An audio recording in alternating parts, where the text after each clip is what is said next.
கை வராதா? நடுங்கும்.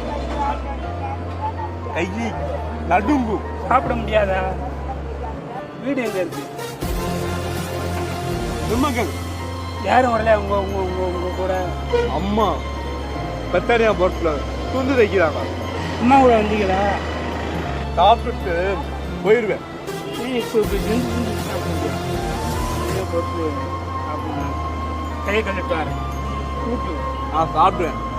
கூட்டு வரேன்.